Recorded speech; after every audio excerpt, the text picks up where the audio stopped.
the effort you made, and we always term you as our ambassador. And in fact, everybody knows here. I've been just going through the students with the backpacks and the techies with their passports, and many families with the hope sitting over there to get a small stamp there to the future. As you mentioned, about every day about 3,000 people attend the U.S. consulate interviews, and many would share. You know, I was also the part and parcel of the journey of making a beeline queue for my kids and for my siblings right back during consulate time in Chennai. So we have a vivid, memories of it. And in fact, this facility is much needed. And in fact, our Industrial Infrastructure Corporation has given about 12 acres of land, which we have spent about 1.5 crore rupees to create this sort of a small space for the people of Telangana and the students and the businessmen and the entrepreneurs or the families who have felt it is a big project or a small thing like this.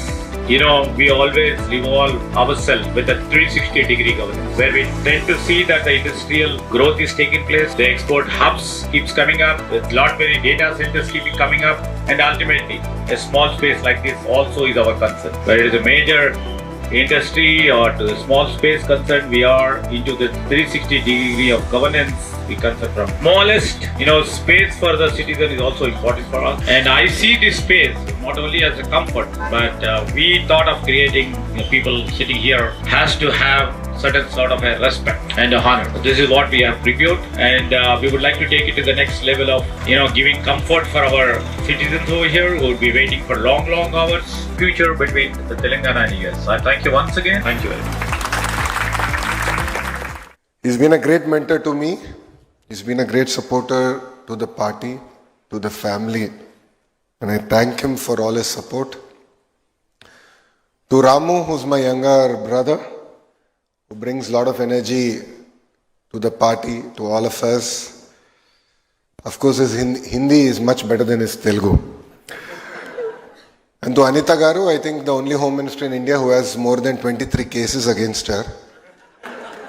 And I hope she's working on getting them cleared.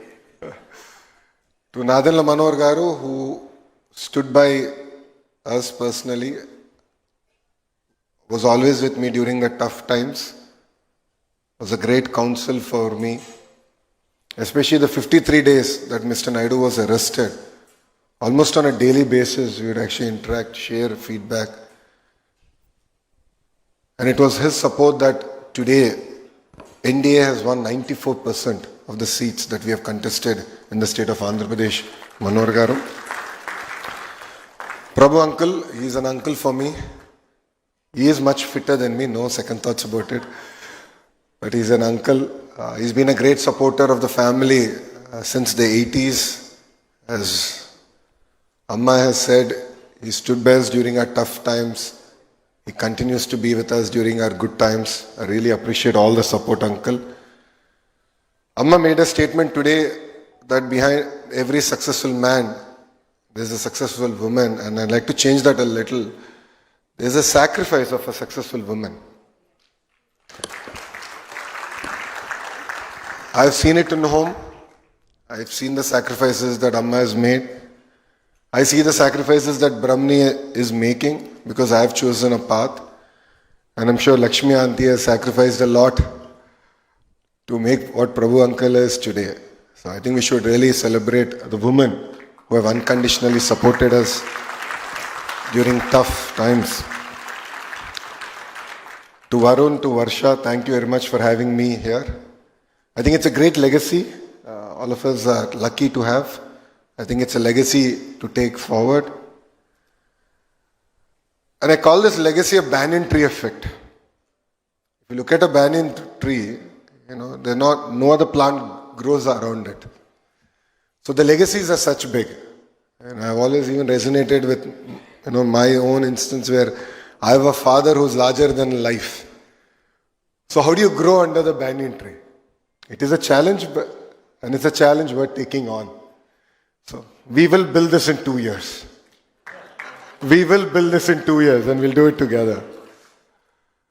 Of course, Visakhapatnam is very close to our heart. We've shared great memories. Honestly, when the state was together, it was all about Hyderabad. 2014, when the state got bifurcated, was really about Vishakhapatnam. I still remember when Hudud happened. Hudud was hitting Vishakhapatnam.